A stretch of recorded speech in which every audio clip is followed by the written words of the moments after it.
الحمد لله نحمده ونستعينه ونستغفره ونؤمن به ونتوكل عليه ونعوذ بالله من شرور أنفسنا ومن سيئات أعمالنا من يهده الله فلا مضل له ومن يضلل فلا هادي له وأشهد أن لا إله إلا الله وحده لا شريك له وأشهد أن محمدا عبده ورسوله أرسله بالهدى ودين الحق ليظهره على الدين كله وكفى بالله شهيدا اللهم صل على محمد وعلى آل محمد كما صليت على إبراهيم وعلى آل إبراهيم إنك حميد مجيد اللهم بارك على محمد وعلى آل محمد كما باركت على إبراهيم وعلى آل إبراهيم إنك حميد مجيد أما بعد فإن خير الحديث كتاب الله وخير الهدي هدي محمد صلى الله عليه وسلم وشر الأمور محدثاتها وكل محدثة بدعة وكل بدعة ضلالة أيها الناس أوصيكم عباد الله وإياي أولا بتقوى الله أعوذ بالله من الشيطان الرجيم بسم الله الرحمن الرحيم ألم تر كيف ضرب الله مثلا كلمة طيبة كشجرة طيبة أصلها ثابت وفرعها في السماء تؤتي أكلها كل حين بإذن ربها ويضرب الله الأمثال للناس لعلهم يتذكرون. സമാദരണീയരായ സത്യവിശ്വാസികളെ, മാന്യ സത്യവിശ്വാസിനികളെ, അള്ളാഹുവിൻ്റെ വിധിവിലക്കുകൾ മാനിച്ച് ധർമ്മനിഷ്ഠയോടെ ജീവിക്കാൻ ശ്രദ്ധിക്കണമെന്ന് എന്നോടെന്ന പോലെ നിങ്ങളോടും ഞാൻ ആദ്യമേ ഉണർത്തുകയും തഖ്വ കൊണ്ട് വസിയ്യത്ത് ചെയ്യുകയും ചെയ്യും. പരിശുദ്ധ റമളാനിൻ്റെ പവിത്രമായ പകലിൽ അള്ളാഹുവിൻ്റെ ഭവനമായ ഈ പള്ളിയിൽ ദീനീ കാര്യങ്ങൾ പഠിക്കാനായി ഒത്തുകൂടിയവരാണ് നാം. ഇസ്ലാമിക ദൃഷ്ട്യാ നമസ്കാരം പോലെ, ഖുർആൻ പാരായണം പോലെ, സ്വതക്ക പോലെ, മറ്റ് പ്രാർത്ഥന നിർഭരമായ അമലുകൾ പോലെ ഏറെ പ്രാധാന്യമർഹിക്കുന്ന ഒരു സൽക്കർമ്മമാണ് ദീനീപരമായ പഠന സദസ്സുകളിൽ സന്നിഹിതരാവുക, അവ കേൾക്കുക, പഠിക്കുക എന്നതൊക്കെ. അതുകൊണ്ട് തന്നെ ഈ ഒരു കുറഞ്ഞ സമയം നിങ്ങളുടെ സജീവമായ ശ്രദ്ധ ഈ വിഷയത്തിൽ ഉണ്ടാകണമെന്ന് അഭ്യർത്ഥിക്കുകയാണ്. പറയാൻ കാരണം, പുറത്ത് നല്ല ചൂടാണ്. പുറത്തിനേക്കാളും നല്ലത് ഔത്ത് കയറി കുത്തിരക്കലാണ്. കുറച്ചേരം ഇവിടെ ഇരുന്നിട്ട് പോകാമെന്ന് വിചാരിക്കുന്നവരുണ്ടാവും. കാരണം ആ ചൂടത്ത് ഇങ്ങനെ നിൽക്കേണ്ട കാര്യമില്ലല്ലോ. അതിനേക്കാൾ നല്ലത് എന്നാൽ ചാരി ഇരിക്കും ചെയ്യുക, എ സിയിൽ ഇരിക്കും ചെയ്യുക, കുറച്ച് സൗകര്യം അതാന്ന് വിചാരിച്ചിരുന്നാൽ അത് നമ്മളെ നിയ്യത്തിനെ സാരമായി ബാധിക്കും. അപ്പോൾ ആ നിയ്യത്തൊന്ന് പുതുക്കാൻ വേണ്ടി കാര്യം പറഞ്ഞെന്നുള്ളൂ. ആരും മുള്ളുമ്മ ഇരിക്കണമാതിരി ഇരിക്കണ്ട. ഒന്നാമത് ഞാൻ കുറേ പറയാൻ ഉദ്ദേശിക്കണില്ല, കുറച്ചേ പറയണുള്ളൂ. പറയുമ്പോൾ നിങ്ങളൊക്കെ കൂടെ കുത്തരുന്ന് ഉറങ്ങിയാൽ പിന്നെ ആ പറച്ചിന് വലിയൊരു അർത്ഥമില്ല. അബുദാബിയിൽ ഒരു 8-10 കൊല്ലം നിൽക്കാനുള്ള അവസരം കിട്ടിയിട്ടുണ്ട്. അവിടെ ഖുതുബ പരിഭാഷ ചെയ്യലുമുണ്ട്. അപ്പോൾ ഖുതുബ പരിഭാഷ ചെയ്യുമ്പോൾ നമ്മളെ മലയാളികൾ ഇങ്ങനെ ഇരിക്കുള്ളൂ. എന്നുവെച്ചാൽ ഓല സൗകര്യം നോക്കിയിട്ട് ഇങ്ങനെ. അറബിയാക്കാണെങ്കിൽ കണ്ണിൻ്റെ നേരെ കണ്ടുകൂടുക, കാരണം ആ ഒരു ദീനി സദസ്സിന് ചേർന്നതല്ല എന്നുള്ളതാണ്. അപ്പോൾ ഒരറബി ഒരിക്കൽ കയറി വന്നു, ചീത്ത അറിഞ്ഞു. എന്താ പഠിപ്പിച്ചു കൊടുക്കണേ, എന്താ എൻ്റെ ആൾക്കാരൊക്കെ ഇങ്ങനെ ഇരിക്കണമെന്നൊക്കെ ചോദിച്ചു. അയാൾ ചീത്ത പറഞ്ഞത് അറബിയിലായതുകൊണ്ട് ഞാനും കഴിച്ചിലായി, ആൾക്കാരും കഴിച്ചിലായി, കാരണം ഒന്നും മനസ്സിലായിട്ടില്ലല്ലോ. അപ്പോൾ അയാൾ പോയപ്പോൾ ഞാൻ പറഞ്ഞു, ഇതാണ് ഇങ്ങനെയൊക്കെയാണ് മൂപ്പര് പറഞ്ഞത്, നിങ്ങളൊന്ന് അടുത്തേക്ക് ഇരിക്കുക. അന്ന് അങ്ങനെ ഇരുന്നു. 4 ആഴ്ച കഴിഞ്ഞപ്പോൾ പിന്നെ ആൾക്കാർ ഭയമായി, അറബി അതാ പിന്നെയും വരുന്ന ദേശം കുറിച്ച് കാണും. ഇന്നാളൊരിക്കൽ ഞാൻ എന്നോട് പറഞ്ഞു തന്നെ കണ്ടു. ആ ചീത്തി നമ്മൾ കേട്ടു. ഏതായാലും നിങ്ങൾ ഇരിക്കണോ ഇരുന്നോളി, കുഴപ്പമൊന്നുമില്ല. പക്ഷേ കേൾക്കണീന് ഭംഗം വരാതിരുന്നാൽ മതി, ഉറക്കം വരാതെ നോക്കിയാൽ മതി. വിശുദ്ധ റമദാനിൻ്റെ പകല് കഴിയാൻ പോവുകയാണ്. അടുത്തൊരു റമദാനിൽ നമ്മൾ ആരൊക്കെ ഉണ്ടാകുമെന്ന് പഠിച്ച റബ്ബിനെ അറിയുള്ളൂ. ഉള്ളത് പരമാവധി നമുക്ക് അനുഗുണമാക്കി മാറ്റുക എന്നത് മാത്രമാണ് നമ്മുടെ മുമ്പിലുള്ള ഏക വഴി. അവിടെ നമുക്ക് ഒരിക്കലും അലംഭാവം പാടില്ല. യാ ബാഗിൽ ഖൈർ അഖ്ബിൽ. റമളാനിന്റെ ആ വിളംബരം അറിയിച്ചുകൊണ്ട് അല്ലാഹുവിന്റെ മലക്കുകളുടെ പ്രഖ്യാപനം അതാണ്. നന്മ ആഗ്രഹിക്കുന്ന മനുഷ്യ, നീ അഹമിഹകയ മുന്നോട്ട് വരണം, അലംഭാവം അരുത്.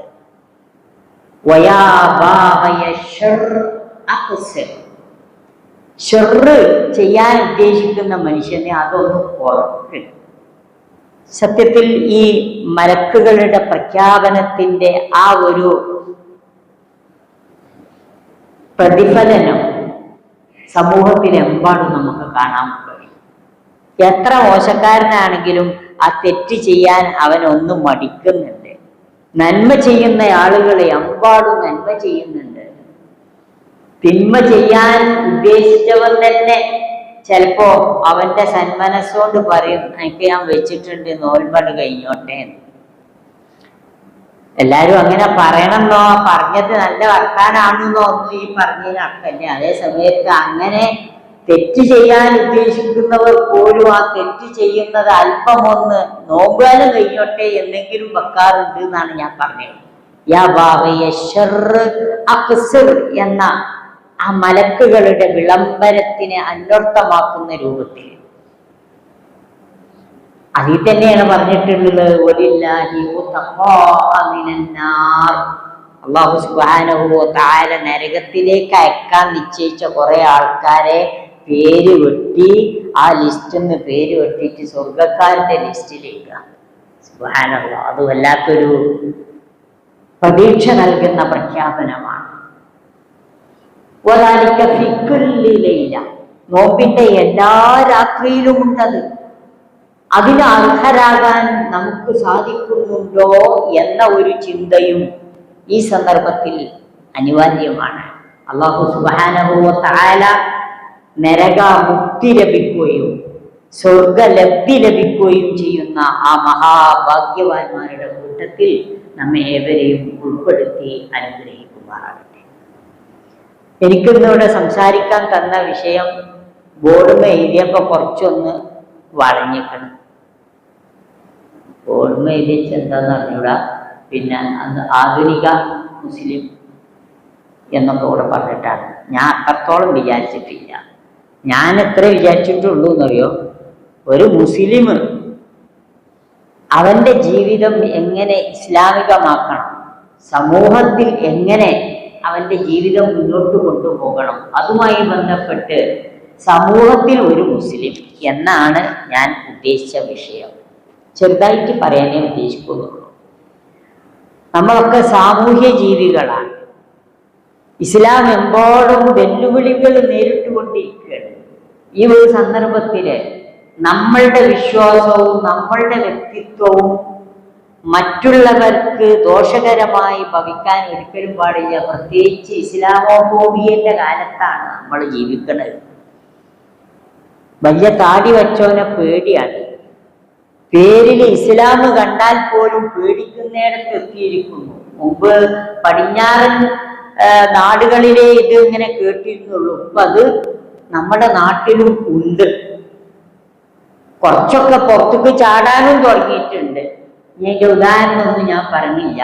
ഇവിടെ ഒരു പടക്കം പൊട്ടിയാൽ പോലും അവിടെ എങ്ങനെങ്കിലും ഒരു മുസ്ലിമിന്റെ പേര് വലിച്ചെടുക്കാൻ പറ്റുമോ എന്നുള്ളിടത്താണ് ആൾക്കാർ ശ്രദ്ധിക്കുന്നത്. അങ്ങനെ സമൂഹമാകെ മാറിയിട്ടുണ്ട്. ഏതോ മുസ്ലിം പേരുള്ള ഒരു ചങ്ങായി ഒരു നായിനെ ഒഴിവാക്കാൻ വേണ്ടി കാറിന്റെ ടിക്കുമ്മ കെട്ടിട്ടിട്ടോ എവിടെയോ ബന്ധിച്ചിട്ടോ കാർ ഓടിച്ച് അങ്ങാടി കൂടി പോയി. നോക്കുമ്പോ അതിന്റെ പിന്നാലായി ആൾക്കാർ മുഴുവൻ. അത് ഇസ്ലാം അങ്ങനെയാണ് പഠിപ്പിക്കുന്നത്. നായയോടുള്ള സമീപനം അങ്ങനെയാണ് എന്ന് പറഞ്ഞിട്ട് ദുനിയാവിലുള്ള എല്ലാ നായ്ക്കളും കൂടെ പിന്നെ അതിന്റെ പിന്നാലെ നമുക്കറിയാവുന്ന സംഗതിയാണ്. എവിടൊക്കെ ഇസ്ലാമിനെ അരിക്കാക്കാൻ പറ്റുന്നുണ്ടോ അവിടെ ആൾക്കാരൊക്കെ ഭയങ്കര ശ്രദ്ധാലുക്കളാണ്. നമ്മുടെ മലയാള കവി അറബി കവിതയിൽ അദ്ദേഹം പറഞ്ഞിട്ടുണ്ട്, വകുല്ലു കൽബിൻ അലൽ ഇസ്ലാമി നബ്ബാഹ്. എല്ലാ നായ്ക്കളും ഇസ്ലാമിനെതിരെയാണ് കുരക്കുന്നത്. അതാണ് ഇസ്ലാമോഫോബിയ. അതിന് പേര് കേട്ട നാടുകളിൽ പോലും അവസാനം അത് തിരിച്ചറിയാൻ തുടങ്ങിയിരിക്കുന്നു. പക്ഷെ ഒരു ഗുണം എന്താന്ന് ചോദിച്ചാല് ചിന്തിക്കാൻ തുടങ്ങുന്ന മനുഷ്യന്മാരൊക്കെ ഇസ്ലാമിലേക്കാണ് വരുന്നത്. അത് എത്ര കുത്തഴിഞ്ഞ ജീവിതം നയിച്ച മനുഷ്യന്മാരാണെങ്കിലും അവസാനം അവരൊന്ന് നേരെ ചൊവ്വെ കാര്യങ്ങൾ ഗ്രഹിക്കാൻ മനസ്സിലാക്കാനും തുടങ്ങുന്നുണ്ടോ അവര് അവസാനം ഇസ്ലാമിന്റെ വക്താക്കളായി മാറുന്ന കാഴ്ചയാണ്. അതിന്റെ ഉദാഹരണം ഇപ്പൊ ഞാൻ പറയുന്നില്ല. എന്തായിരുന്നാലും ഇപ്പൊ ഇനി ഒരു തെരഞ്ഞെടുപ്പും കൂടെ അങ്ങോട്ട് വന്നാല് അതും കൂടെ ചില വർഗീയ ദുശക്തികളൊക്കെ വിചാരിക്കുന്ന രൂപത്തിൽ തങ്ങൾക്ക് അനുകൂലമാക്കി മാറ്റിയാൽ ഈ രാജ്യത്തെ മുസ്ലിമീങ്ങളൊക്കെ എവിടെയെങ്കിലൊക്കെ കയറ്റി അയക്കണം എന്ന് വിചാരിച്ച് നോമ്പുവെച്ച് നടത്തുന്ന അല്ലെങ്കിൽ അതിനുവേണ്ടി പ്രചണ്ഡമായ പ്രചരണം നടത്തുന്ന തിരക്കിലാണ് നമ്മുടെ ഈ ഇന്ത്യ മഹാരാജ്യം. ഒരു വിശ്വാസിയെ സംബന്ധിച്ചിടത്തോളം അതൊന്നും ഇപ്പൊ അത്ര വലിയൊരു ആനത്തലയിട്ട് കാണേണ്ടതില്ല, വലിയൊരു ബേജാറുള്ള സംഗതിയല്ല. ഞങ്ങൾ പുറത്താക്കുന്നവർ ഇങ്ങോട്ട് വരി നമുക്ക് കാണാന്നുള്ളിടത്താണ് യഥാർത്ഥ വിശ്വാസി നിൽക്കുന്നത്. പറഞ്ഞിട്ട് കാര്യമില്ല. അവിടെ ഇത്തരം ഒരു സന്നിഗ്ധ ഘട്ടത്തിൽ വിശ്വാസി സമൂഹം തിരിച്ചറിയേണ്ട ചില സംഗതികളുണ്ട്. എൻ്റെ ഇസ്ലാം അല്ലെങ്കിൽ ഞാനൊരു മുസ്ലിമാണ് എന്ന ആ സംഗതി വേറൊരാൾക്ക് ദ്രോഹം ചെയ്യാൻ പാടുള്ളതല്ല. എൻ്റെ ജീവിതം മറ്റുള്ളവർക്ക് ഒരു മാതൃകയാകണം. وكذلك جعلناكم أمة وسطا لتكونوا شهداء على الناس ويكون الرسول عليكم شهيدا. വിശുദ്ധ ഖുർആൻ പഠിപ്പിച്ചതാകട്ടെ. നമ്മൾ മറ്റുള്ളവർക്ക് സാക്ഷിയാകണം എല്ലാ കാര്യത്തിലും. ഒരു വേള ഈ ഇന്ത്യ മഹാരാജ്യത്ത് ഇസ്ലാം പ്രചരിക്കാൻ കാരണമായത് അത്തരത്തിലുള്ള വിശ്വാസികളുടെ ജീവിതമാണ്. നിരീശ്വരവാദിയായ നമ്മുടെ മുൻ പ്രധാനമന്ത്രി Jawaharlal Nehru discovery of India എന്ന പുസ്തകം എഴുതിയപ്പോൾ അതിൽ അദ്ദേഹം പ്രത്യേകം എഴുതിയിട്ടുണ്ട്, കച്ചവട ആവശ്യാർത്ഥം ഇന്ത്യയിലേക്ക് കടന്നു വന്ന അറബികളുടെ ജീവിതം ഈ നാട്ടിലെ വിശ്വാസികളെ വല്ലാതെ ആകർഷിച്ചു. ആ അറബികളെ വേഷം വരെ, അവരുടെ ഭാഷയും അവരുടെ വേഷവും അവരുടെ സ്വഭാവവും അവരുടെ വൃത്തിയും അവരുടെ പെരുമാറ്റവും എങ്ങനെ നേരെ ചൊവ്വെ വസ്ത്രം ധരിക്കണം എന്നറിയാത്തൊരു കൗമ്യായിരുന്നു ഇന്ത്യ രാജ്യത്തുണ്ടായിരുന്നത്. ഈ വിശ്വാസികളുടെ സ്വഭാവവും അവരുടെ ജീവിത രീതിയും മാതൃകായോഗ്യമായതുകൊണ്ടാണ് സാമൂതിരി മഹാരാജാവ് എന്ത് പറഞ്ഞത്, എല്ലാ ഹിന്ദു വീട്ടിലും ഒരാളെങ്കിലും മുസ്ലിം ആയിരിക്കണം എന്ന് അദ്ദേഹം പറഞ്ഞിട്ടുണ്ട്. അങ്ങനെ ചരിത്രം പരിശോധിച്ചാൽ അന്നത്തെ മുസ്ലിമീങ്ങളുടെ വിശ്വാസവും ജീവിതവും മറ്റ് മാതൃകകളും ഒക്കെ അനുകരണീയമായി അവർ കണ്ടു. അങ്ങനെ നമ്മുടെ ഇസ്ലാം മതം പ്രചരിച്ചു. വാളോട്ട് മാത്രമല്ല, വാളോട്ടുമല്ല, അതൊക്കെ അന്ധവിശ്വാസങ്ങളാണ്. മറിച്ച് ആ ജീവിതം കണ്ടിട്ട് മനസ്സിലാക്കി. ഇത് ഇന്നും ഏറെ പ്രസക്തമായ ഒരു സംഗതിയാണ്. അല്ലാഹു സുബ്ഹാനഹു വ തആല നല്ല ഒരു വിശ്വാസിയുടെ ഉപമ പറഞ്ഞത് നല്ല ഒരു വടവൃക്ഷത്തോടാണ്. വിശുദ്ധ ഖുർആനിലെ സൂറത്തു ഇബ്രാഹിമില് അതുമായി ബന്ധപ്പെട്ട ഒരു ആയത്താണ് ഞാൻ നിങ്ങളെ ഓതിക്കേൾപ്പിച്ചത്. അല്ലാഹു പറയുന്നു, അലം തറ കൈഫ വറബല്ലാഹു മസലൻ കലിമതൻ ത്വയ്യിബ കശജറത്തിൻ ത്വയ്യിബത്തിൻ അസ്ലുഹാ സാബിതുൻ വഫർഉഹാ ഫിസ്സമാ. അല്ലാഹു സുബ്ഹാനഹു വ തആല ഉദാഹരിച്ചത് നോക്കൂ. അലം തറ കൈഫ വറബല്ലാഹു മസലൻ കലിമതൻ ത്വയ്യിബ, നല്ല വിശിഷ്ടമായ ഒരു വചനത്തിന്റെ ഉദാഹരണം. ഏതാ അതിവിശിഷ്ടമായ വചനം? അത് ലാ ഇലാഹ ഇല്ലല്ലാഹയാണ്. ആ ലാ ഇലാഹ ഇല്ലല്ലാഹ് ഉച്ചരിച്ച ഒരു സത്യവിശ്വാസി കശജറത്തിൻ ത്വയ്യിബ, നല്ല ഒരു വിശിഷ്ട വൃക്ഷത്തെ പോലെ. ആ വൃക്ഷത്തിന്റെ പ്രത്യേകത എന്താണ്? അസ്ലുഹാ സാബിതു, അതിന്റെ താഴ്വേരുകള് ഭൂമിയുടെ അഗാധ തലങ്ങളിലേക്ക് അങ്ങനെ ആണ്ടിറങ്ങി പോയിട്ടുണ്ട്.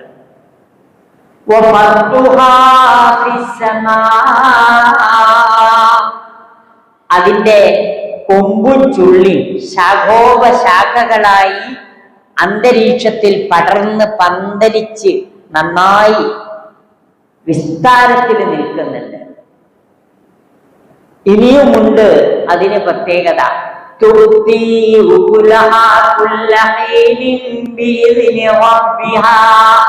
ആ വൃക്ഷത്തിന്റെ സൽഫലങ്ങള് അല്ലാഹുവിന്റെ അനുമതിയോടെ അത് ആ വൃക്ഷത്തിന്റെ ചുറ്റുപാടുമുള്ള മനുഷ്യർക്ക്, ജീവികൾക്ക് എല്ലാം ആയി അതങ്ങനെ നൽകിക്കൊണ്ടിരിക്കുകയാണ്.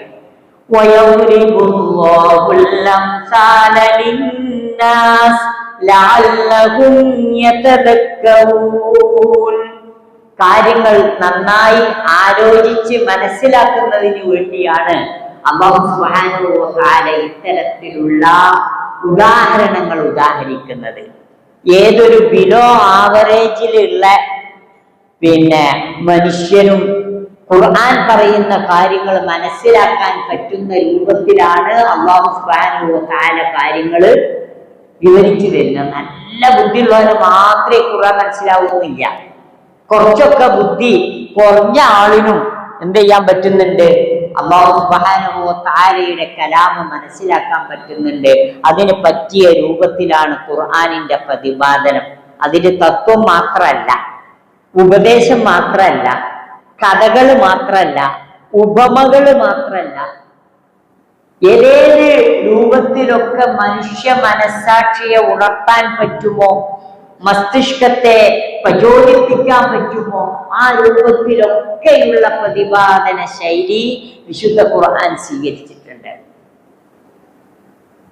ഇരിക്കട്ടെ, അല്ലാഹു സുബ്ഹാനഹു വ തആല പറഞ്ഞ ഈ ഉപമ മാത്രം മുന്നിൽ വെച്ച് ഒരു വിശ്വാസി ജീവിതത്തെ ഒരു പുനർവിചിന്തനത്തിനൊന്ന് വിധേയമാക്കി നോക്കട്ടെ. ഈ ഒരു വടവൃക്ഷത്തെ പോലെയാണോ എൻ്റെ ജീവിതം സമൂഹത്തിൽ? എന്താ ഇങ്ങനെ ഒരു വൃക്ഷം സമൂഹത്തിൽ ഉണ്ടായാല് എല്ലാവരും ആ വൃക്ഷത്തെ ഇഷ്ടപ്പെടും. അതിന്റെ തണല് കൊള്ളാൻ എല്ലാവരും ആഗ്രഹിക്കും. എല്ലാവരും ഒരു രൂപത്തിൽ അല്ലെങ്കിൽ മറ്റൊരു രൂപത്തിൽ ആ നല്ല വൃക്ഷത്തെ ആശ്രയിക്കുന്നുണ്ട്. മനുഷ്യന്മാര് മാത്രമല്ല, ഒരുപക്ഷെ മൃഗങ്ങളും അതിന്റെ ചോട്ട് വന്നിക്കും. പക്ഷി, പറവാദികള്, മിണ്ടാപ്രാണികളും ഒക്കെ അതിന്റെ പൂവും തേനും കായും നുകരുന്നുണ്ട്. അവ പലപ്പോഴും ആ വൃക്ഷത്തിലാണ് കൂട് കൂട്ടിയിട്ടുണ്ടാവുക. ഇങ്ങനെ ആലോചിച്ചാലോ ഒരു വൃക്ഷത്തിന്റെ ഒരു ഗുണം പറഞ്ഞാൽ തീരില്ല. ആ വൃക്ഷം വെട്ടാൻ ആരും അനുവദിക്കൂല. അങ്ങനെയാണ് അള്ളാഹുവിന്റെ പ്രവാചകൻ സല്ലല്ലാഹു അലൈഹി വസല്ലമയുടെ ഗുണങ്ങളെക്കുറിച്ച് പരാമർശിക്കവേ ഖദീജ റളിയല്ലാഹു അൻഹ പറഞ്ഞുവല്ലോ, ജിബ്രീലിനെ കണ്ട് പേടിച്ചു വിറച്ചു വന്നപ്പോ നിങ്ങളൊന്നും ഭയപ്പെടണ്ട. നിങ്ങളെന്ന് പറഞ്ഞ ആരാ? കല്ല അല്ലാഹു സുബ്ഹാനഹു വ തആല താങ്കളെ ഒരിക്കലും അപമാനിക്കുകയില്ല.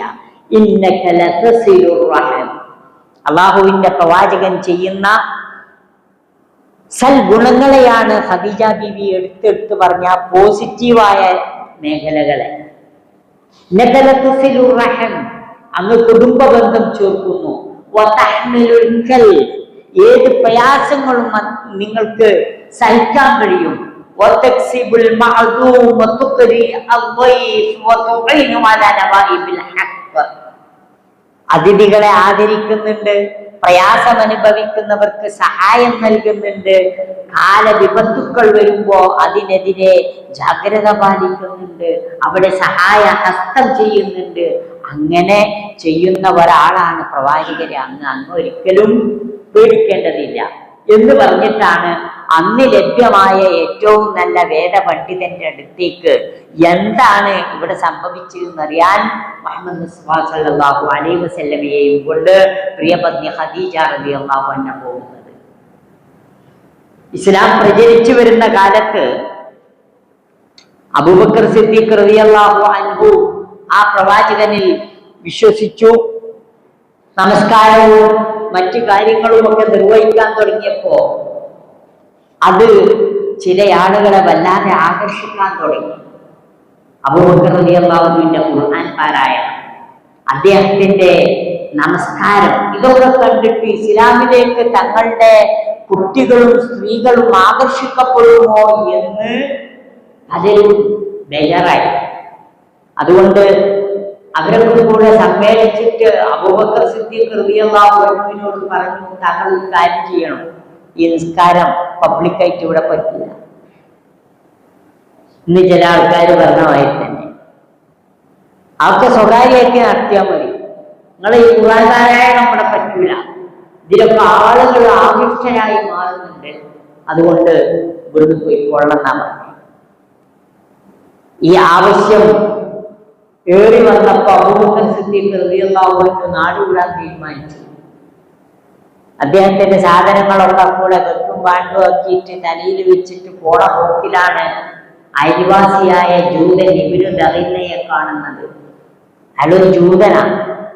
അന്ന് ജൂതരും വിശ്വാസികളും തമ്മിൽ അത്ര നല്ല രൂപത്തിലല്ല, ഇന്നത്തെ പോലെ തന്നെ. ഏതായിരുന്നാലും ഇബ്നു ദഗീനയോട് അബൂബക്കർ സിദ്ദീഖ് റളിയല്ലാഹു അൻഹു പറഞ്ഞു, ഞാൻ പോവുകയാണ്, നാട് വിടുകയാണ്, ഇവിടെ നിൽക്കാൻ പറ്റണില്ല. കാരണം എല്ലാവരും ഞാൻ നിസ്കരിക്കുന്നതിനെയും ഖുർആൻ ഓതുന്നതിനെയും ആക്ഷേപിക്കുകയാണ്, അതുകൊണ്ട് പോയേ പറ്റൂ, ഞാൻ പോവുകയാണ്. ആ ഇബ്നു ദഗീന അബൂബക്കർ റളിയല്ലാഹു അൻഹുവിനെ കൈ പിടിച്ചു. എന്നിട്ട് അദ്ദേഹവും ഇതാണ് പറഞ്ഞ, ഇന്ന അബൂബക്കർ ലാ യുഖ്റജു മിസ്ല وتخرجون رجلا يكسب المعذور ويصل الرحم ويحمل الكل ويقري الضيف ويعين على نوائب الحق. പ്രവാചകൻ സല്ലല്ലാഹു അലൈഹി വസല്ലമയുടെ ഗുണഗണങ്ങളെ പരാമർശിച്ചതുപോലെ പാവങ്ങളെ സഹായിക്കുകയും അതിഥികളെ ആദരിക്കുകയും പ്രയാസപ്പെടുന്നവർക്ക് അവരുടെ പ്രയാസങ്ങളെ ദൂരീകരിക്കാൻ ശ്രമിക്കുകയും ഒക്കെ ചെയ്യുന്ന താങ്കളെ പോലെയുള്ള ആളുകളെ പുറത്താക്കി. ഒരിക്കലും താങ്കളെ പോലെയുള്ള ആളുകൾ പുറത്താക്കപ്പെടാൻ പാടില്ല.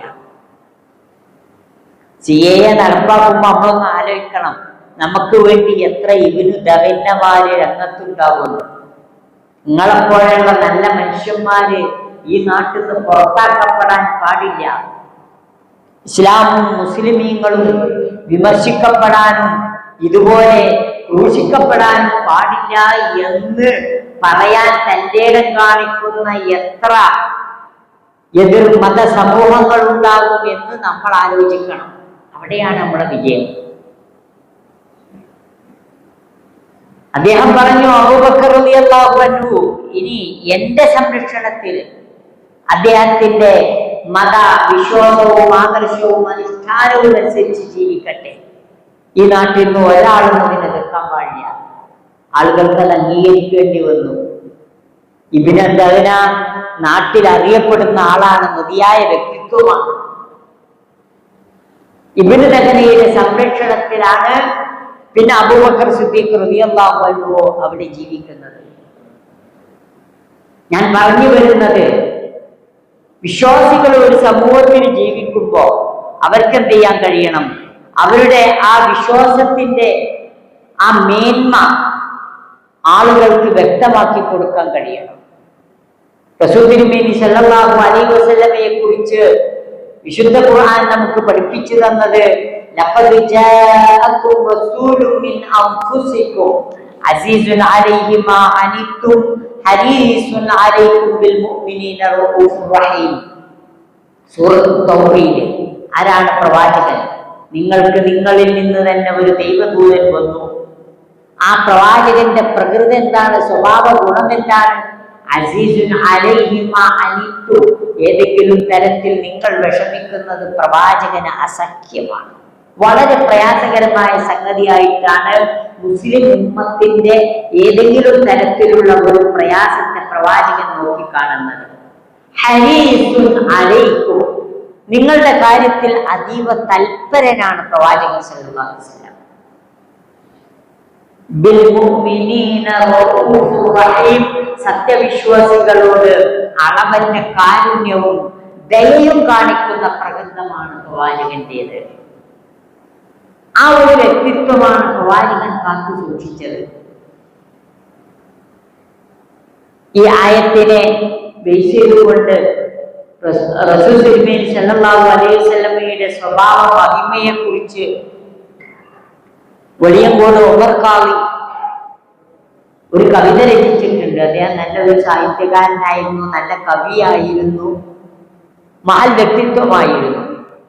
ആൾക്കാർ പിന്നെ ഉള്ളതും ഇല്ലാത്ത ഒക്കെ കൂടെ ഉമർ ഖാളി റഹ്മത്തുള്ളാഹിയുടെ പേർക്ക് പറഞ്ഞ് മൂപ്പരാണ്ട് ഏർപ്പാക്കിയേ ഉള്ളൂ. കവിത വളരെ ശ്രദ്ധേയമായ കവിതയാണ്. എന്താണെന്നറിയോ? പ്രവാചകൻ സല്ലല്ലാഹു അലൈഹി വസല്ലമയുടെ ഇസ്രാ മിഅ്റാജിനെ ഒക്കെ സംബന്ധിച്ചായിരുന്നു അദ്ദേഹത്തിന്റെ കവിത. അതിൽ അദ്ദേഹം പ്രവാചകൻ സല്ലല്ലാഹു അലൈഹി വസല്ലമയുടെ സ്വഭാവത്തെ കുറിച്ച് വിവരിക്കുന്നുണ്ട്. സ്വല്ലല്ലാഹു അലൈഹി അബ്ദില്ലാഹി ദി ഖുലുഖിൻ ബിനസ്സില്ലാഹി കാന അലീമാ ഫളൻ ഖലീലൻ ലം യകുൻ ബല്ലയ്യിനൻ ബർറൻ റഊഫൽ മുഅ്മിനീന റഹീമാ സല്ലു അലൈഹി വസല്ലിമു തസ്ലീമാ.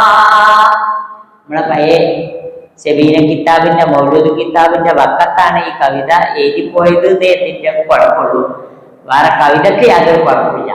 എന്താ പറഞ്ഞറിയോ? സ്വല്ലല്ലാഹു, അല്ലാഹു സുബ്ഹാനഹു വ തആല രക്ഷയും സമാധാനവും നേരട്ടെ, അലബിനി അബ്ദില്ലാഹി, അബ്ദുള്ളയുടെ പുത്രനായ മുഹമ്മദ് സല്ലല്ലാഹു അലൈഹി വസല്ലമയുടെ മേൽ. ഖുലുഖിൻ ബിനസ്സില്ലാഹി കാന അലീമാ, ആ പ്രവാചക പുങ്കവന്റെ സ്വഭാവമുണ്ടല്ലോ, അത് വിശുദ്ധ ഖുർആനിന്റെ നസ്സ് കൊണ്ട് തന്നെ മഹത്തായ സ്വഭാവത്തിന്റെ ഉടമയെന്ന് ഖുർആൻ അല്ലാഹു വിലയിരുത്തിയ വ്യക്തിത്വമാണ്. ഇന്നക വഇന്നക ലഅലാ ഖുലുഖിൻ അളീം, പ്രവാചകരെ അങ്ങ് മഹത്തായ സ്വഭാവത്തിന്റെ ഉടമയാണെന്ന് വിശുദ്ധ ഖുർആൻ ആരെ കുറിച്ച് പറഞ്ഞിട്ടുണ്ട്? റസൂൽ തിരുമേനി സല്ലല്ലാഹു അലൈഹി വസല്ലമയെ കുറിച്ച് പറഞ്ഞിട്ടുണ്ട്. എന്താ സ്വഭാവ വൈശിഷ്ട്യം? ഫളൻ ഖലീലൻ ലം യകുൻ ബല്ലയ്യിനൻ ബർറൻ റഊഫൽ മുഅ്മിനീന റഹീമാ സല്ലു അലൈഹി വസല്ലിമു തസ്ലീമാ. ഫളൻ ഖലീലൻ, കഠിന ഹൃദയനായിരുന്നില്ല, പരുഷ സ്വഭാവിയുമായിരുന്നില്ല പ്രവാചകൻ സല്ലല്ലാഹു അലൈഹി വസല്ലം. ബൽ ലയ്യിനൻ, അതേ സമയത്ത് നല്ല മൃദുത്വമുള്ള, തന്മയത്വമുള്ള, സിമ്പതറ്റിക്കായിട്ട് മനുഷ്യന്മാരോട് പെരുമാറുന്ന പ്രകൃതമായിരുന്നു പ്രവാചകന്റേത്. എതിരാളികളോട് പോലും പ്രവാചകൻ സല്ലല്ലാഹു അലൈഹി വസല്ലമയുടെ കഴുത്തിൽ കിടന്ന ആ ഷാളുണ്ടല്ലോ, അത് പിടിച്ച് ഒന്നിങ്ങോട്ട് ഭരിച്ചിട്ട് മുഹമ്മദെ അമ്മക്കും വേണ്ട, ആ ഗനീമത്ത് തൊന്ന് കുറച്ച് അമ്മക്കും വേണം, തീരെ വയ്യാതില്ലാതെ പ്രവാചകന്റെ മുമ്പിൽ ഒരു അറാബി വന്ന് പെരുമാറി. പ്രവാചകൻ സല്ലല്ലാഹു അലൈഹി വസല്ലമയുടെ കഴുത്തിലാകെ ആ പരുപരുത്ത ഷോളോട് ഇങ്ങനെ കണ്ട് വരച്ചപ്പോ രക്തം ഊരി ചോര പൊട്ടാനായി നിൽക്കുക. ആ രൂപത്തിൽ പരുഷമായിട്ടുള്ള ഒരു പെരുമാറ്റം. എന്തിനാ അത് കൊടുത്തേൽപ്പിച്ച മുതൽ ചോദിച്ചല്ല. മുഹമ്മദ് സല്ലല്ലാഹു അലൈഹി വസല്ലമയുടെ അധീനതയിലുള്ള സ്വത്ത് കിട്ടാനാണ് ഈ അറാബി ഇമ്മത്തെ മോശമായി പെരുമാറിയത്. സഹാബികൾക്ക് വല്ലാതെ ദേഷ്യം വന്നു. നബി സല്ലല്ലാഹു അലൈഹി വസല്ലമ ക്ഷമിച്ചു, അയാൾക്ക് കൊടുത്തു. അറാബികളുടെ അടുത്തുനിന്ന് മോശമായ പെരുമാറ്റം വേറെ ഉണ്ടായിട്ടുണ്ട്. വേറൊരാൾ വന്നിട്ട് സ്വത്ത് ചോദിച്ചു, നബി സല്ലല്ലാഹു അലൈഹി വസല്ലമ കൊടുത്തു. തൃപ്പതിയായില്ലേന്ന് വെച്ച്. ഇയാൾ പറഞ്ഞു, എവിടെ തൃപ്പതിയാവുന്നു, ഇതൊന്നല്ല ഞാൻ വിചാരിച്ചത്, ഇത്രയൊന്നും കിട്ടുന്നല്ല വിചാരിച്ചത്, തീരെ ശരിയായില്ല. നേരെ ഉൾട്ടായിട്ടാ മറുപടി എന്നായി. സഹാബികൾക്ക് അതിലേറെ ദേഷ്യം പിടിച്ചു. നേരത്തെ പറഞ്ഞാൽ കൊടുത്തേൽപ്പിച്ചൊന്നും അല്ല പോയി കൊടുക്കുന്നത്. ഇയാൾ അതിനൊക്കെ അർഹനുമല്ല, എന്നാലും അല്ലാഹുവിന്റെ റസൂൽ കൊടുത്തു. എന്നിട്ടാണ് ഈ മോശപ്പെട്ട പ്രതികരണം. സഹാബികളുടെ മനസ്സിൽ അത് വല്ലാതെ. നബി സല്ലല്ലാഹു അലൈഹി വസല്ലമ അയാളെ വിളിച്ചിട്ട് പറഞ്ഞു, ഞാൻ നിങ്ങൾക്ക് ഒരിക്കലും കൂടെ തരുന്നുണ്ട്, നിങ്ങൾ വരി. ഇപ്പോഴല്ല, പിന്നെ എൻ്റെ സഹാബത്തിലൊക്കെ നിങ്ങളുടെ ഈ ഒരു വർത്താനത്തിലും പെരുമാറ്റത്തിലും വല്ലാത്ത ഒരു വിമിഷ്ടം ഉണ്ടായിട്ടുണ്ട്. അതുകൊണ്ട് ഞാൻ എന്ത് ചെയ്യണ്ട്, നിങ്ങൾക്ക് കുറച്ചും കൂടെ തരാം, നിങ്ങൾ വരണം. സഹാബികളൊക്കെ കൂടിയിരിക്കുമ്പോൾ പ്രവാചകൻ പറഞ്ഞതുപോലെ ഇയാൾ വന്നു. നമുക്ക് തരി കുറച്ചും കൂടെ എന്ന് പറഞ്ഞിട്ടാ വരുന്നേ. നബി സല്ലല്ലാഹു അലൈഹി വസല്ലം അയാൾക്ക് കൊടുത്തു. നബി ചോദിച്ചു, ഞാൻ ചെയ്ത് എങ്ങനെ ഇഷ്ടായോ? ഇയാൾ പറഞ്ഞു, ഇഷ്ടായിന്നോ? അല്ലാഹു സുബ്ഹാനഹു വ തആല താങ്കൾക്കും താങ്കളുടെ കുടുംബത്തിനൊക്കെ ഖൈറും ബർക്കത്തും ചെയ്യട്ടെ എന്നൊരു നീണ്ട പ്രാർത്ഥന. നബി പറഞ്ഞു, പോയിക്കൊള്ളി. നബി സല്ലല്ലാഹു അലൈഹി വസല്ലമ ആ സ്വത്തുമായി നടന്നകലുന്ന ആ അറാബിയെ ചൂണ്ടിക്കാണിച്ചിട്ട് ഒരു ചെറിയ സംഗതി വിശദീകരിച്ചു കൊടുത്തു. ഇയാളുടെയും എൻ്റെയും ഉദാഹരണം ഒരു വിറടി പിടിച്ച ഒട്ടകത്തെ പോലെ. നമ്മളെ നാട്ടിൽ ചിലപ്പോൾ ഒളിയത്തിന് ഓട്ടുന്ന പോത്തിന് ബഗളി പിടിച്ചലുണ്ട്. അത് കൈകാര്യം ചെയ്യുന്നിടത്തുള്ള കുഴപ്പമാണ്. സല്ലല്ലാഹു അലൈഹി വസല്ലമ പറഞ്ഞിട്ട് അറക്കുമ്പോൾ മറ്റേനൊന്ന് മറച്ചു പിടിച്ചിട്ട് വേണം അറക്കാനെന്ന്. നമ്മളൊക്കെ കൂടെ ഒന്നിച്ച് ഹാജറാക്കി നിർത്തിയിട്ടാണ് ഒരു ഹലാക്കിന്റെ അറിവ് അവിടെ നടക്കല്. ബലാത്കാരമായിട്ട് കുടിക്കലും തള്ളിയിടലും ബേജാറാക്കലും. അതുകൊണ്ട് മറ്റു പോത്തുകളൊക്കെ കൂടെ കാണുമ്പോൾ ബേജാറാകുന്നത്. ഉളിയത്ത് അങ്ങനെയല്ല ഇറക്കുന്നുണ്ട്. കുറച്ചൊക്കെ ഒരു ചെറിയൊരു അച്ചടക്കമൊക്കെ നല്ലതാണ്. ചുരുക്കി പറഞ്ഞാൽ ഉളിയത്തിന്റെ പോത്ത് പലപ്പോഴും എന്ത് ചെയ്യലുണ്ട്, കയറൊട്ടിച്ച് പോകലുണ്ട്. ഇനി അങ്ങനെ പോയാൽ എന്താ ചെയ്യല്, ബാക്കിയുള്ളവരൊക്കെ കൂടെ അതിൻ്റെ പിന്നാലെ പോത്തിനേക്കാളും വലിയ വെകളി പിന്നിലുള്ളവർക്ക്. പോത്തിന് നിൽക്കാൻ ഒഴിവ് കൊടുക്കൂല. കാരണം എല്ലാവരും കൂടെ പിന്നാലെ കൂടിയിട്ട് നിൽക്കണമെങ്കിലും വേണ്ട, എവിടെയെങ്കിലും ഒന്ന് ആളൊന്ന് ഒഴിഞ്ഞിട്ടുക, അത് കിട്ടൂല. ഇക്കൊലത്തിലായിരിക്കും ആൾക്കാർ പിന്നാലെ കൂടുക. എന്നാൽ അതേമാതിരി തന്നെയാണ് ഒട്ടകത്തിന്റെ പിന്നാലെ. നബി സല്ലല്ലാഹു അലൈഹി വസല്ലം പറഞ്ഞു, ഒട്ടകം വേളി പിടിച്ച് ഓടാൻ തുടങ്ങിയപ്പോ ആൾക്കാരൊക്കെ കൂടെ അതിന്റെ പിന്നാലെ. ഒട്ടകത്തിന് കൂടുതൽ ബേജാറ്, തിരിഞ്ഞു നിൽക്കാൻ കഴിയുന്നില്ല. കാരണം ആൾക്കാർ ഇതിനേക്കാളും വലിയ വെകളി പിടിച്ചിട്ടാണ് പിന്നാലെ ഓടിയിരുന്നത്. അപ്പൊ പരമാവധി സ്പീഡിലാണ് പിന്നെ ഒട്ടകം പോകുന്നത്. ഈ പോക്ക് കണ്ടപ്പോ ഇതിന്റെ ഉടമസ്ഥന് മനസ്സിലായി, ഇതിപ്പോ ഒട്ടകത്തിന് തിരിച്ചിട്ടുള്ള ഒരു ലക്ഷണമില്ല. കാരണം ആൾക്കാരൊക്കെ കൂടെ പിന്നാലെ കൂടിയിരിക്കുകയാണ്. അതുകൊണ്ട് ഈ ഒട്ടകത്തിന്റെ ഉടമസ്ഥൻ എന്ത് പറഞ്ഞു എന്നറിയാം, നിങ്ങളെല്ലാരും ഒന്ന് നിൽക്കി, ഒന്ന് അടങ്ങി. ഇത് ഇന്നേറ്റ് വളരെ ഇണക്കുള്ളത് ഒട്ടകം. ആ ഒട്ടകത്തിന് വേളി പിടിച്ചിട്ടുണ്ട്, അത് ഞാൻ ശരിയായിക്കോളാം, നമ്മളൊന്ന് അടങ്ങി നിൽക്കി എന്ന് പറഞ്ഞ് ആൾക്കാരെ ഒന്ന് അടക്കി നിർത്തി. ഇയാളെന്ത് ചെയ്തു, കുറച്ച് പുല്ലോ മറ്റോ കയ്യിൽ ഇങ്ങോട്ട് പറിച്ചിട്ട് ആ ഒട്ടകത്തിനെ എങ്ങനെ വിളിച്ചു.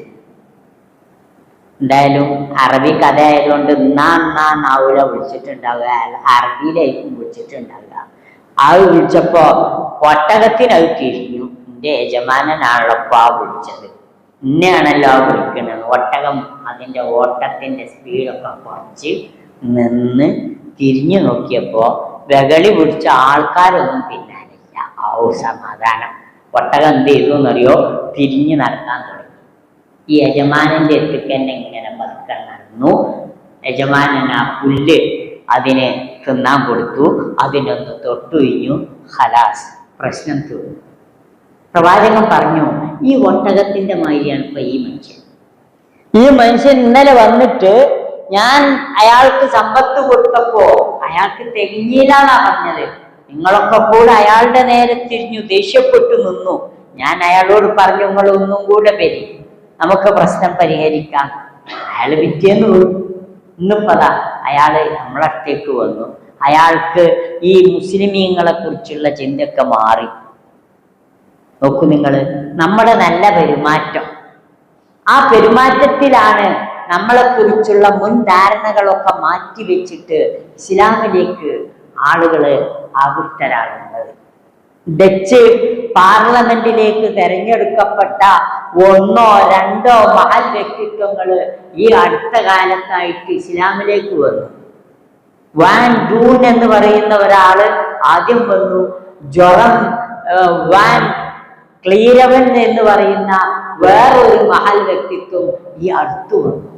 അവരൊക്കെ നമ്മളോട് പറയുന്ന ഒരു സംഗതി ഉണ്ട്. ഒരിക്കലും ലോകത്തോട് അവർ പറഞ്ഞ എന്താണെന്നറിയോ? ഇസ്ലാമിനെ കുറിച്ച് ആളുകൾ പറയുന്നതനുസരിച്ചല്ല നമ്മൾ സ്വീകരിക്കേണ്ടത്, മനസ്സിലാക്കേണ്ടത്. അതിൻ്റെ ശരിയായ പ്രമാണങ്ങളിൽ നിന്ന്, പ്രവാചക ജീവിതത്തിൽ നിന്ന് വേണം നമ്മൾ ഉൾക്കൊള്ളാൻ. മുഹമ്മദ് എന്ന ഒരു പുസ്തകമാണ് അദ്ദേഹം അവസാനം ഇസ്ലാമിനെതിരെ രൂക്ഷമായ വിമർശനങ്ങളൊക്കെ അഴിച്ചുവിട്ട് അവസാനം ആ പ്രവാചക വ്യക്തിത്വത്തെ പഠിക്കാൻ വേണ്ടി അദ്ദേഹം തെരഞ്ഞെടുത്ത ഗ്രന്ഥം. അത് വായിച്ചു നോക്കിയപ്പോഴാണ് ആരാണ് മുഹമ്മദ് സല്ലല്ലാഹു അലൈഹി വസല്ലം എന്ന് അദ്ദേഹത്തിന് മനസ്സിലായത്. അദ്ദേഹം മദീനത്ത് പോയി, മക്കത്ത് പോയി, അവസാനം അദ്ദേഹം ചെയ്ത പ്രവർത്തനങ്ങളിൽ അദ്ദേഹം ഖേദം പ്രകടിപ്പിച്ച് അദ്ദേഹം തൗബ ചെയ്ത് ഇസ്ലാം മതം സ്വീകരിച്ചു. ആ പ്രവാചക വ്യക്തിത്വം മനസ്സിലാക്കുക എന്നുള്ളതാണ്. എങ്ങനെയായിരുന്നു പ്രവാചകൻ? വിശ്വാസി സമൂഹത്തോട് അളവറ്റ ദയയും കാരുണ്യവും പ്രവാചകൻ കാണിച്ചു. നിസ്കരിക്കാൻ നിൽക്കുമ്പോ പെണ്ണുങ്ങളുടെ കൂടെയുള്ള കുട്ടികൾ കരയാൻ തുടങ്ങിയാല് റസൂൽ തിരുമേനി സല്ലല്ലാഹു അലൈഹി വസല്ലം ആ പവിത്രമായ നിസ്കാരത്തിൽ പോലും ഒരു മിതത്വം വരുത്തും, നിസ്കാരം ചുരുക്കും. കാരണം ആ കുട്ടിയുടെ ഉമ്മയുടെ കൽബ് വേദനിക്കുന്നുണ്ടാകും എന്ന് വിചാരിച്ചാണ് പ്രവാചകൻ അത് ചെയ്തത്. ഏത് രംഗത്തും പ്രവാചക അങ്ങനെയാണ്, അളവറ്റ കാരുണ്യം. ഒരാള് ആടിനിറക്കാൻ വേണ്ടി കെട്ടിട്ടിട്ടുണ്ട് ആടിന്റെ കാല്. ജീവികളോട് പോലും ഈ റഹ്മത്ത് കാണിച്ചു എന്നുള്ളതാണ്. കാല് കെട്ടിട്ടിട്ട് എന്ത് ചെയ്യാണ്? ഇയാൾ പൊയ്ക്കുന്നത് കത്തി മുറിച്ചുവിട്ടാനാണ്. അപ്പൊ നബി സല്ലല്ലാഹു അലൈഹി വസല്ലമ ചോദിച്ചു, നിങ്ങൾ ഈ മൃഗത്തിന്റെ കാല് കെട്ടിട്ടതിന് ശേഷമാണോ കത്തി മുറിച്ചുവിട്ടാൻ പോയത്? അത് ശരിയല്ല. എന്തിനാണ് നിങ്ങൾ ഈ മൃഗത്തെ 2 വട്ടം മറക്കുന്നത് എന്നാ പ്രവാചകൻ ചോദിച്ചേ. ഒരട്ടം അർത്താ പോരെ? ഞാൻ അർക്കണോർത്തുണ്ട്, കൊല്ലിനോർത്തുണ്ട് എന്ത് ഒരു കാരുണ്യം.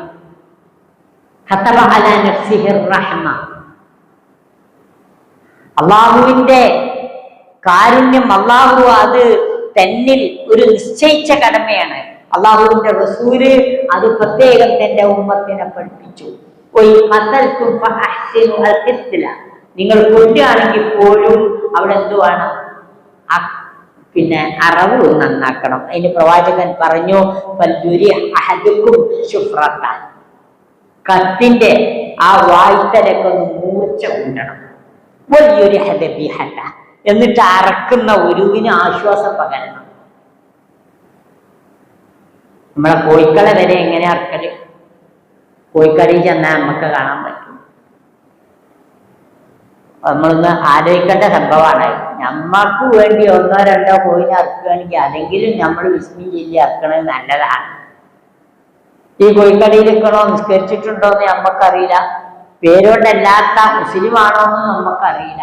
ഏതായാലും ആട്ടെ, അവന് ആ പഴയ കത്തിയെടുത്തിട്ട് ഒരു മോരൽ മൂത്തിട്ട് കോഴിനെ വിട്ടാൽ കോഴി കാണാൻ ആ ബക്കറ്റിന്റെ വക്കത്ത് ഇന്നിങ്ങനെ ആലോചിച്ചു എന്തിപ്പോ ഇവിടെ ഉണ്ടായിരുന്നു. ഒരു കുത്തും വിട്ടുണ്ടാവില്ല കോഴിക്ക്. അജാതി അറവാട്ട് കുറെ കൈ ചോരൊക്കെ പോകുമ്പോ കോഴിക്ക് മനസ്സിലാവുകയാണ് കുട്ടം വിട്ടിക്കുന്നത്. അതിനാണ് ബോധം കെട്ട് വിടുകയാണ്. ഒരു 4 പഠിച്ചില് അതിനകത്തരം ജീവുള്ള കോഴിയല്ല ഒന്നാമത് ഈ അർത്ഥത്. അതിന്റെ അട്ടെല്ലാം ചെന്നുകൊണ്ട് ഇട്ടോ എന്ന് പറഞ്ഞാൽ അത് അപ്പൊ തന്നെ പറഞ്ഞാൽ ചാവുള്ളൂ. അത്രയുള്ള ജീവനെ അതിനുള്ളൂ.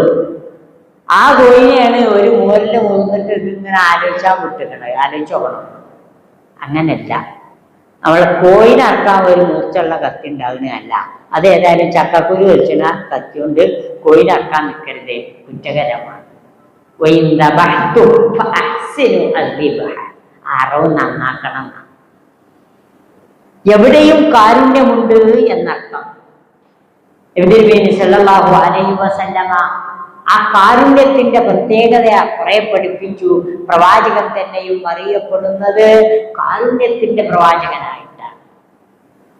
എവിടെയും പ്രവാചകൻ സല്ലല്ലാഹു അലൈഹി വസല്ലമയിൽ നിന്ന് പ്രൊജക്റ്റ് ചെയ്ത് നിന്നിരുന്ന സ്വഭാവം ഈ കാരുണ്യമായിരുന്നു.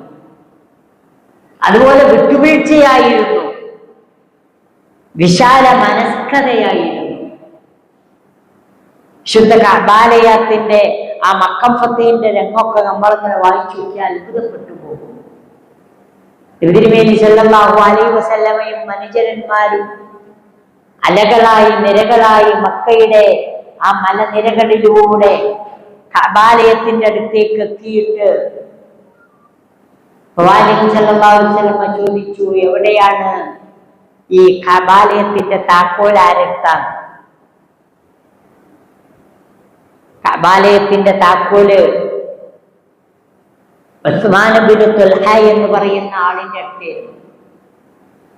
തിരുമേനി സല്ലല്ലാഹു അലൈഹി വസല്ലമ കാണാതിരിക്കാൻ അയാൾ വേറെ ഭാഗത്തു കൂടെ ഇങ്ങനെ നടക്കുക.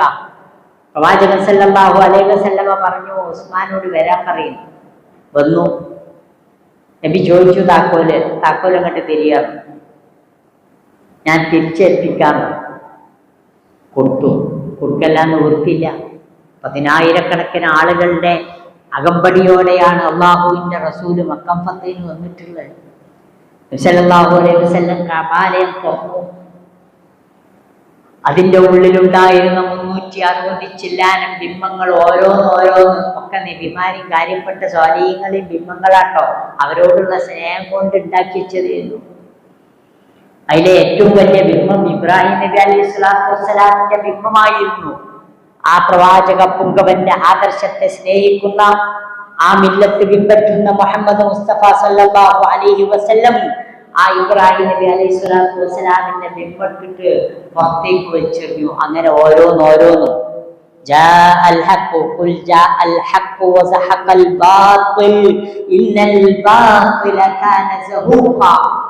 ഇതാ സത്യം പുലർന്നിരിക്കുന്നു, അസത്യം പരാജയപ്പെട്ടിരിക്കുന്നു, അത് പരാജയപ്പെടേണ്ടത് തന്നെയാണെന്ന് പ്രഖ്യാപിച്ചുകൊണ്ടാണ് റസൂൽ തിരുമേനി സല്ലല്ലാഹു അലൈഹി വസല്ലം ഓരോരോ ബിംബങ്ങളും പുറത്തേക്ക് വെച്ചെറിഞ്ഞ് കഅബ ശുദ്ധീകരിച്ചു.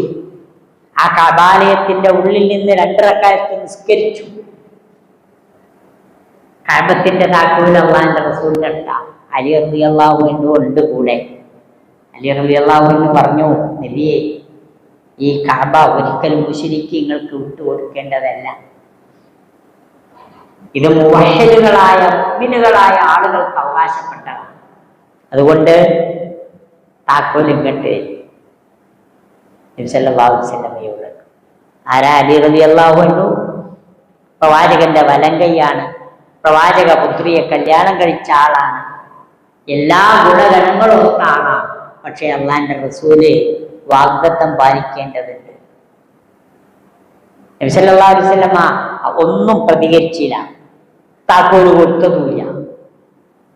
നബി സല്ലല്ലാഹു അലൈഹി വസല്ലമ ചോദിച്ചു, ഉസ്മാൻ ഇബ്നു തുൽഹ എവിടെ ഉണ്ട്? വിളിക്ക്. വിളിച്ചു. എന്നിട്ട് തിരുമേനി സല്ലല്ലാഹു അലൈഹി വസല്ലം പറഞ്ഞു, ഹാദാ യൗമു ബിർരി വ വഫാ. ഉസ്മാൻ, ഇത് നന്മയുടെ ദിവസമാണ്, ഇത് കരാർ പാലനത്തിന്റെ ദിവസമാണ്. അതിനു മുമ്പ് ആ മലനിരകൾ ഇങ്ങനെ ഇറങ്ങി വരുമ്പോ അവിടുന്ന് ആട്ടിപ്പായിക്കപ്പെട്ട വിശ്വാസികളാണ് തിരിച്ച് മക്കയിലേക്ക് വരുന്നത്. അന്ന് അവർ പറഞ്ഞിരുന്നു, അല്യോം യൗമുൽ മൽഹമ. മൽഹമ എന്ന് പറഞ്ഞാൽ ഇറച്ചിക്കളിയാണ്. ഇന്ന് ഇവിടെ ഒരു ചോരക്കളി നടക്കും എന്ന് പറഞ്ഞിട്ടാണ് അവര് പ്രവാചകന്റെ പിന്നാലെ നടക്കുന്നത്. റസൂൽ തിരുമേനി സല്ലല്ലാഹു അലൈഹി വസല്ലം ചോദിച്ചു, ആരാണ് അങ്ങനെ പറഞ്ഞത്? അത് പ്രവാചകൻ പ്രത്യേകം ശ്രദ്ധിച്ചു. ആരാണ് അല്യോം യൗമുൽ മൽഹമ എന്ന് പറഞ്ഞത്? പ്രവാചകൻ തിരുത്തി, ഒരിക്കലും അങ്ങനെ പറയാൻ പാടില്ല. അല്യോം യൗമുൽ മർഹമ, ഇത് കാരുണ്യത്തിന്റെ ദിനമാണ്. കരുണയല്ലാതെ ഒന്നും കൊടുത്ത് പ്രതീക്ഷിക്കേണ്ടതില്ല. തങ്ങളെ ഇനി ഏത് രൂപത്തിലാണ് പ്രവാചകൻ വിലയിരുത്തുക എന്ന് സാഗൂതം കേൾക്കാൻ കാത്തുനിന്ന പ്രവാചകൻ സല്ലല്ലാഹു അലൈഹി വസല്ലം അവിടെ വെച്ച് പ്രഖ്യാപിച്ചതില്ലാത്ത ഇന്നേ ദിവസം നിങ്ങൾക്കെതിരെ ഒരിക്കലും പ്രതികാര നടപടിയില്ല. ഇവിടെയും അല്ലാഹുവിന്റെ പ്രവാചകൻ പറഞ്ഞതാണ്,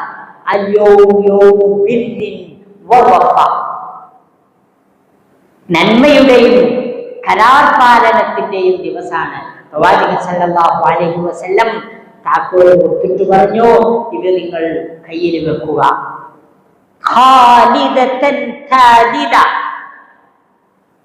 തുടർച്ചയായും ശാശ്വതമായും അത് നിങ്ങളെ കൈകളിൽ തന്നെ ഇരിക്കട്ടെ. ചരിത്രം പഠിച്ചാൽ അറിയാം, ഇന്നും ഏതെങ്കിലും ഒരു പരമ്പരയുമായിട്ട് ആ ഖുറൈശി കുടുംബവുമായി ബന്ധമുള്ള ആളുകളാണ് ഇന്നും കഅബാലയത്തിന്റെ താക്കോല് കയ്യിൽ വെക്കാനുള്ള അധികാരമുള്ളത്. റസൂൽ തിരുമേനി സല്ലല്ലാഹു അലൈഹി വസല്ലമ അന്ന് പ്രഖ്യാപിച്ച ആ പ്രഖ്യാപനത്തെ അന്വർത്ഥമാക്കുന്ന രൂപത്തിലാണ് ഇന്നും കാര്യങ്ങൾ തുടർന്നു വരുന്നത് എന്നർത്ഥം. ഒരു സത്യവിശ്വാസി സമൂഹത്തിന് കാരുണ്യത്തെ പ്രൊജക്റ്റ് ചെയ്ത് കാണിക്കാൻ കഴിയുന്ന രൂപത്തിലാകണം ജീവിക്കുന്നത്. അത് സ്വന്തത്തോട് വേണം, സ്വന്തം കുടുംബത്തോട് വേണം, സ്വന്തം സമൂഹത്തോട് വേണം, ജീവികളോട് വേണം, സമസൃഷ്ടികളോട് വേണം. എവിടെയും കാരുണ്യം. വിശ്വാസി ഏറ്റവും കൂടുതൽ പറയുന്ന വിശിഷ്ടമായ ഗുണം, അല്ലാഹുവിന്റെ ഗുണം അർ-റഹ്മാൻ അർ-റഹീം എന്നതാണ്.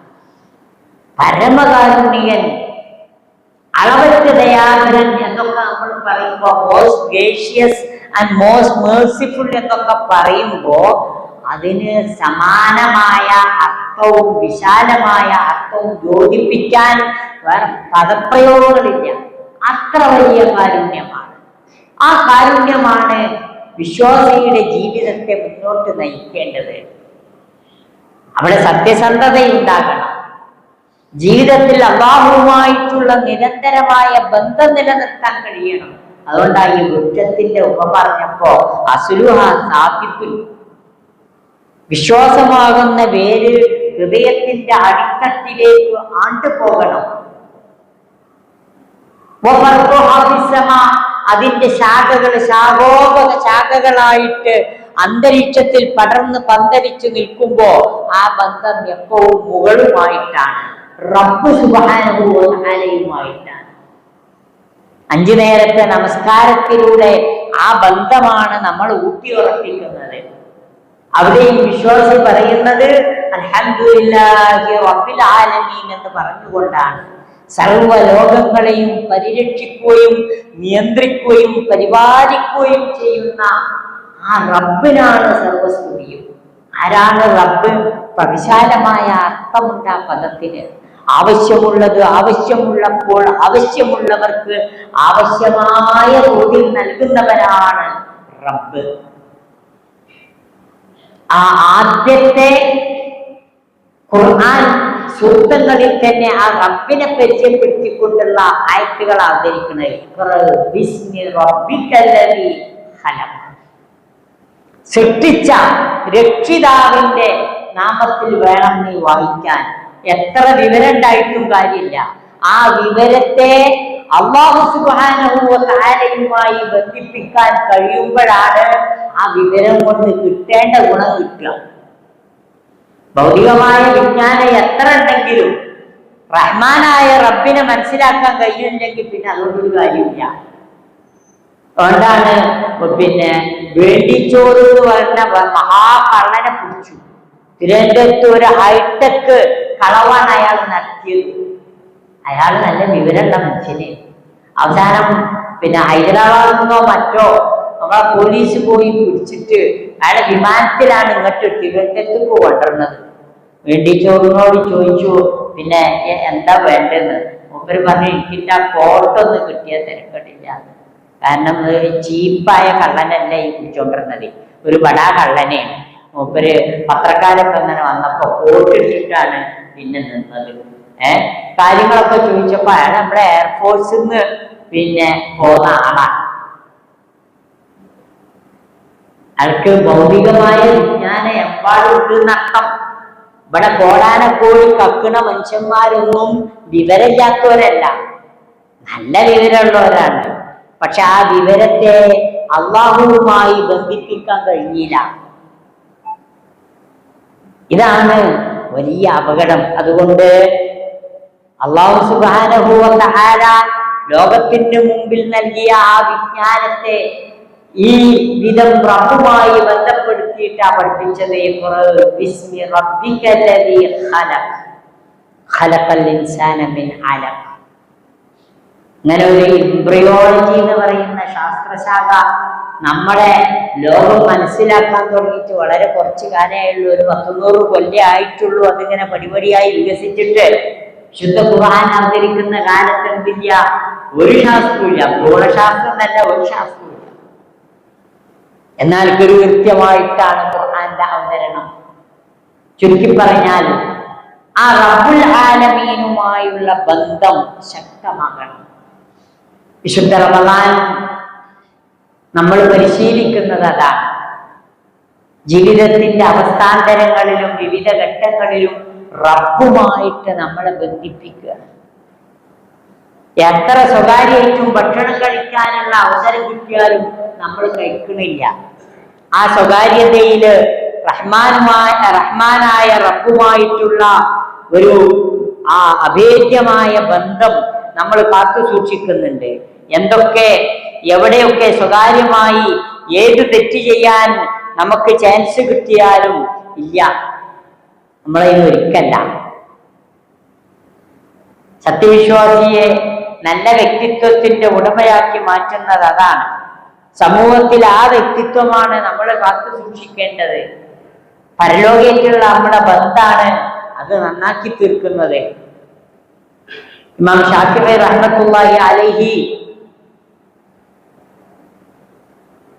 പറഞ്ഞ 2 വരികള് ശ്രദ്ധേയമാണ്. മനുഷ്യന് ദുനിയാവിനെ കെട്ടിപ്പടുക്കാനാണ് വെമ്പൽ കൊള്ളുന്നത്. അന്നഫ്സു തബ്കി അല ദുനിയാ വഖദ് അലിമത് അന്ന സഅദത ഫീഹാ തർകു മാ ഫീഹാ. മനുഷ്യന്മാര് ദുനിയാവിന് വേണ്ടി പെടാപ്പാട് പെട്ടുകൊണ്ടിരിക്കുകയാണ്. സത്യത്തിൽ ഒരു മനുഷ്യന്റെ വിജയം എന്ന് പറയുന്നത് ആ ദുനിയാവിലല്ല എന്ന് മനസ്സിലാക്കേണ്ടതുണ്ട്. ലാ ദാറ ലിൽ മർഇ ബഅദൽ മൗതി യസ്കുനുഹാ ഇല്ലല്ലതി കാന ഖബലൽ മൗതി ബാനിഹാ. മരണാനന്തരം മനുഷ്യന് ഉണ്ടാകുന്ന അല്ലെങ്കിൽ ഉണ്ടാകേണ്ട ഭവനം എന്ന് പറയുന്നത് മരിക്കുന്നതിന് മുമ്പ് മനുഷ്യന്മാർ നിർമ്മിച്ചുണ്ടാക്കുന്ന നന്മയുടെ ആ പ്രവർത്തനങ്ങളുടെ ഉണ്ടാകേണ്ട ഭവനമാണ്.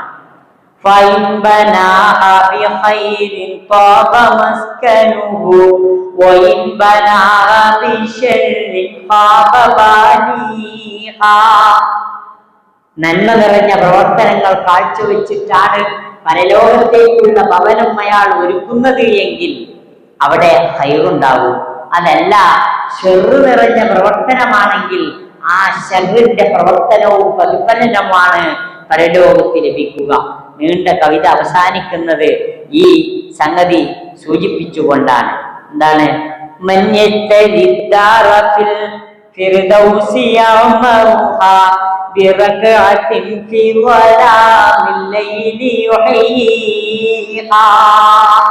അതുകൊണ്ട് ജന്നാത്തുൽ ഫിർദൗസിൽ ആരെങ്കിലും ഒരു ഭവനം തനിക്ക് കിട്ടണമെന്ന് ആഗ്രഹിക്കുന്നുണ്ടെങ്കിൽ അയാൾ എന്ത് ചെയ്യണം? ആരാരും കാണാത്ത പാതിരാവിൽ റബ്ബുമായുള്ള ബന്ധത്തിന്റെ അടിസ്ഥാനത്തിൽ എഴുന്നേറ്റ് നിന്ന് ഒരു റക്അത്തെങ്കിലും നിസ്കരിക്കാൻ തയ്യാറാകണം. ഇങ്ങനെയുള്ള ഒരു മനസ്സിന്റെ ഉടമകളായി മാറണമെങ്കിൽ റബ്ബുമായുള്ള ബന്ധം ശക്തമാകണം. അതിനുവേണ്ടിയാണ് നമ്മുടെ ഉദാഹരണം. സമൂഹത്തിൽ ഒരു മുസ്ലിം എന്ന് പറയുമ്പോൾ ആ വിശ്വാസിക്കുണ്ടാവേണ്ട എല്ലാ ഗുണങ്ങളും പെരുമാറ്റത്തിലും സ്വഭാവത്തിലും വിശ്വാസത്തിലും ആദർശത്തിലും ഒക്കെ ഒരുപോലെ കാത്തു സൂക്ഷിക്കാൻ വിശ്വാസിക്ക് സാധിക്കേണ്ടതുണ്ട്. അല്ലാഹു സുബ്ഹാനഹു വ തആല അത്തരം കാര്യങ്ങൾ കൃത്യമായി പഠിച്ചറിയുവാനും പ്രവൃത്തിപഥത്തിൽ കൊണ്ടുവരുവാനും നമുക്കേവർക്കും തൗഫീഖ് നൽകി അനുഗ്രഹിക്കുമാറാകട്ടെ. ഒരു സംഗതി കൂടി നിങ്ങളെ ഉണർത്താനുണ്ട്. ഇവിടെ നേരത്തെ സെക്രട്ടറി പറഞ്ഞോന്ന് എനിക്ക് അറിഞ്ഞൂടാ. ഞാൻ മഞ്ചേരിയിൽ നിന്ന് ഒരു 8.5 കിലോമീറ്റർ ദൂരെ എളങ്കൂറിനടുത്ത് മഞ്ഞപ്പറ്റ എന്ന് പറയുന്ന പ്രദേശത്തു നിന്നാണ് വരുന്നത്. ഞാൻ പൊന്മള സ്വദേശിയാണ്. പൊന്മള മേലെ തിരക്കലാണ് വീട്. പൂവല്ലൂക്കാരനാണ്. അങ്ങനെ വീടുണ്ടാക്കാൻ സ്ഥലം തിരഞ്ഞ് ഞാനും അമ്മാശനും ഒക്കെ കൂടെ ഒരു 10-20 കൊല്ലം മുമ്പ് അവിടെ പോയി പെട്ട് അവിടെ ഒരു സ്ഥലം കട്ട് വീടൊക്കെ ഉണ്ടാക്കി, കുഴപ്പമൊന്നുമില്ല. പക്ഷേ ഇതുപോലെ ഒരു തൗഹീദി ആദർശം വേണ്ടത്ര ഉൾക്കൊണ്ട പ്രദേശമല്ല. എങ്കിലും നമ്മൾ അവിടെ ഒരു പള്ളിയൊക്കെ ഉണ്ടാക്കി. പക്ഷെ പള്ളിയിൽ ഇപ്പോഴും 5 കുടുംബങ്ങൾ മാത്രമേ ഉള്ളൂ പള്ളിയോട് സഹകരിക്കുന്നവർ. പിന്നെ പുറത്തുനിന്നാണ് ആള് വരുന്നത്. ഇപ്പോഴും സ്ത്രീകൾക്ക് മയ്യിത്ത് നിസ്കാരം ഹറാം തന്നെയാണ്. ബാപ്പ മരിച്ചങ്ങനെ കിടക്കുക എന്നല്ലാതെ മക്കളാരും നിസ്കരിച്ചില്ല. ഭാര്യനൊട്ട് നിസ്കരിച്ചാൽ അയക്കൂല. കാരണം അത് ഹറാമാന്ന് വിശ്വസിക്കുന്നവരാണ്. നമ്മളെ പല പ്രദേശത്തും ഉണ്ട്. അവിടെ കൂട്ടിലങ്ങാടി നമ്മളെ സുഹൃത്തുണ്ട്. ഇവിടെ കൂട്ടിലങ്ങാടിയിലെ ഒരു കുഞ്ഞാമ്മ മരിച്ചപ്പോൾ എനിക്ക് ഓർമ്മയുണ്ട്, കുറച്ച് മുമ്പ് ഇതേമാതിരി നിസ്കരിക്കാൻ സമ്മതിക്കണില്ല. എൻ്റെ ഒരു ജ്യേഷ്ഠനുണ്ട്, അവന് ഇങ്ങനെ ഒരു പിന്നെ അവിടെയുള്ള ആളുകളായിട്ട് ഇങ്ങനെ ഒരു കച്ചറ ഓടിക്കൊണ്ടിരിക്കുകയാണ്. അപ്പോൾ എന്താ സംഭവം എന്ന് അറിയാൻ വേണ്ടി ഞാൻ ചെന്നപ്പോൾ അവിടെ കുഞ്ഞാമാക്ക് വേണ്ടിയിട്ട് പെൺകുട്ടികളിൽ ചിലർ നിസ്കരിക്കണം എന്ന് പറയാം. പക്ഷേ മറ്റൊരു സമ്മതിക്കണില്ല. തലകെട്ടേത് പറഞ്ഞത് പറ്റൂല, ഇവിടെ അങ്ങനെ ഒരു ഇതില്ല, ഇപ്പോൾ അങ്ങനെ നിൽക്കാരെന്നാ ചോദിച്ചത്. അപ്പോൾ ജ്യേഷ്ഠൻ ചോദിച്ചു, ഇപ്പോഴല്ലാതെ ഇന്നെൻ്റെ മരിച്ചത്? മസ്ജിദ്ക്കാരൻ മരിച്ചതിൻ്റെ ശേഷമല്ലേ നിസ്കരിച്ചത്? നിങ്ങളെന്ത് ചോദ്യമായി ചോദിക്കണം? ഇപ്പോഴാ നിസ്കാരം എന്ന് വെച്ചാൽ പിന്നെ എന്നെ കഴിച്ചാൻ പറ്റുമോ എന്ന് തിരിച്ചു ചോദിക്കണ്ടേ. ഏതായാലും ഞാനൊന്ന് തോണ്ടി, കാരണം മരിച്ച വരിയിൽ നിന്ന് കണ്ട് കച്ചറുണ്ടാക്കുന്നത് ശരിയല്ലല്ലോ എന്ന് വിചാരിച്ച്.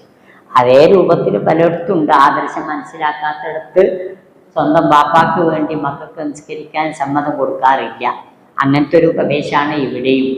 ഇപ്പോൾ നമ്മൾ പിന്നെ അവരേറ്റ് എഴുത്തുകുത്ത് നടത്തിക്കൊണ്ടിരിക്കുന്നത് ഖബർസ്ഥാൻ. എൻ്റെ അമ്മോശം മരിച്ചപ്പോൾ അവർ ഖബർസ്ഥാൻ തരാൻ കുറച്ച് മരിച്ചു. അങ്ങനെയൊക്കെയുള്ള പ്രശ്നങ്ങളുണ്ട്. അൽഹംദുലില്ലാഹ് ഒരു 10-15 ആള് 40 ആള് ഒക്കെ ജുമുഅക്ക് ഉണ്ടാകും.